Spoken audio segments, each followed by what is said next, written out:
Et ces fortes chaleurs n'épargnent personne. On souffre aussi dans les fermes et les plantations. Audrey Racine, vous nous avez rejoint. Bonjour. Bonjour. L'agriculture aussi tire la langue.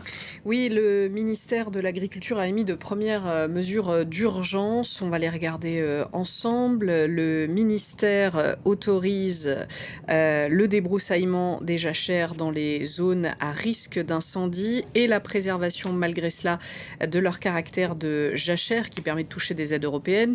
Il réclame aussi aux chambres d'agriculture, notamment, d'accompagner les agriculteurs sur les bonnes pratiques à adopter en cas de canicule. En réalité, c'est justement de reporter les moissons pour éviter les étincelles des machines qui pourraient déclarer un feu. Et puis, le contrôle des exploitations est suspendu jusqu'à la fin de la vigilance rouge canicule. Bon, c'est assez maigre comme mesure, vous en conviendrez, mais c'est parce qu'en réalité, la canicule, c'est la pire des catastrophes pour l'agriculture. Les agriculteurs peuvent arroser, mais encore faut-il qu'ils aient des réserves en eau. Or, je vous rappelle, avec une carte qu'on va voir, voilà, et que je vous montrais déjà hier, que 40% du territoire de France métropolitaine a des sols qui sont déjà plus secs que la normale. Alors, j'ai contacté l'INRAE, l'Institut national de la recherche agronomique, pour comprendre ce qui pouvait être fait pour limiter la catastrophe. Malheureusement, pas grand-chose à court terme. Donc on s'attend à des baisses de rendement agricole cette année. En 2003, les pertes agricoles de la canicule s'étaient élevées à 4 milliards d'euros et ces chaleurs étaient survenues beaucoup plus tard dans l'année, fin juillet, début août. Et ça fait une grosse différence pour les cultures. Écoutez. Et aujourd'hui, ça a une ampleur quand même très importante par rapport à la saison, c'est-à-dire que ça arrive très tôt avec des températures très élevées. Pour la plupart des cultures, on ne peut pas pratiquement rien faire.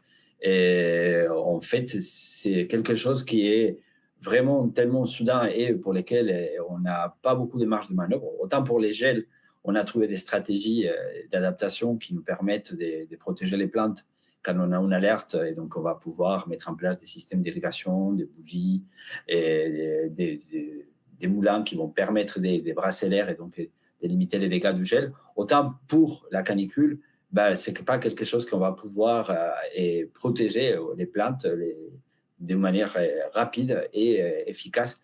Donc le travail s'est fait vraiment sur le moyen long terme. Et justement, Audrey, est-ce qu'on peut s'adapter à long terme à ces événements ? Dans une certaine mesure, oui. Vous avez compris que ça passe par des mesures sur plusieurs décennies parfois. Les scientifiques de l'INRAE étudient les stratégies d'adaptation des semences qui vont résister à ces fortes chaleurs parce qu'il y a des adaptations spontanées des végétaux. Il va falloir sélectionner ces semences résistantes, modifier certaines semences pour récolter plus tôt ou plus tard dans l'année pour éviter donc cette période de très forte chaleur. Ensuite, il y a la reforestation, c'est-à-dire qu'il va falloir cultiver à l'ombre des arbres. Alors oui, ça va être plus difficile pour faire passer les énormes moissonneuses, mais c'est la seule façon de protéger les cultures.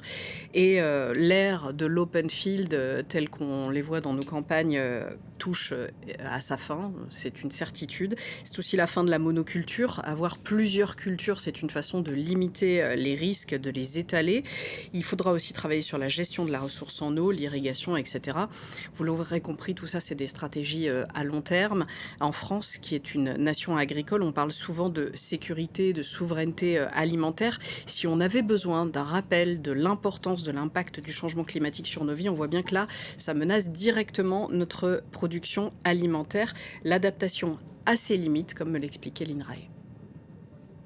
À un certain niveau des réchauffements, on peut très bien être dans des conditions qu'on arrive à maîtriser avec un certain nombre d'adaptations qui commencent dès aujourd'hui, mais qui vont devoir prendre un certain temps, et ils vont nous permettre de limiter les pertes et de trouver des solutions pour maintenir l'agriculture et la sécurité alimentaire. Mais on sait aussi que si l'on dépasse certains niveaux de réchauffement, cette capacité d'adaptation, ces efforts, ils deviennent de plus en plus complexes à mettre en œuvre.